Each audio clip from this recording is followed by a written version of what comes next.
The Philippines wants to revive its garment and textile industry to generate jobs and to further the inclusive growth agenda of the government.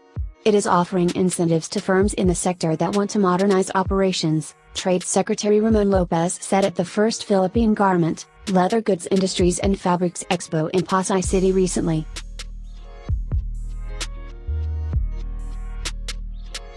The United States imposed 25% tariffs on another $16 billion worth Chinese imports. China followed suit by slapping the same level of tariffs on $16 billion worth U.S. goods, including Harley motorcycles and orange juice. The U.S. action completes the first round of $50 billion in products that President Donald Trump declared he would target after $34 billion worth goods were hit with punitive duties on July 6.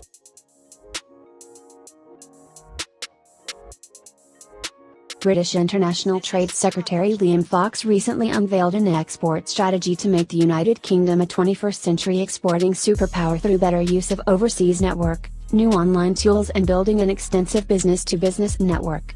The aim is to raise total exports as a proportion of gross domestic product to 35%.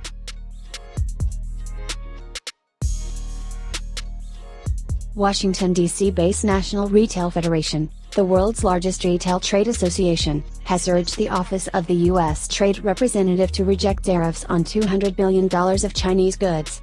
It has released a new study that found tariffs on furniture and travel goods from China would cost American consumers nearly $6 billion a year.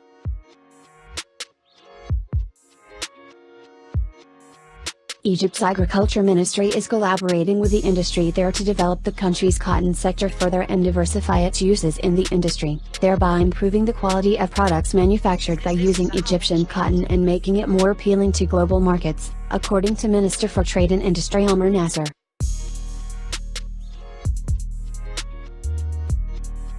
Researchers at the Department of Chemistry in Calicut University in the state of Kerala have come up with a new approach to size and desize cotton and polyester yarns through a dry process using liquid and supercritical carbon dioxide and inexpensive sugar acetates that can conserve water in the water-intensive textile industry.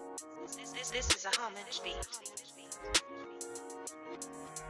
Scientists from Australia's National Science Agency Commonwealth Scientific and Industrial Research Organisation have started work on a cotton with many of the properties of synthetics, such as being stretchy, non-creasing and even waterproof, while retaining its natural fiber feel. The research could lead to cotton shirts that do not need to be ironed.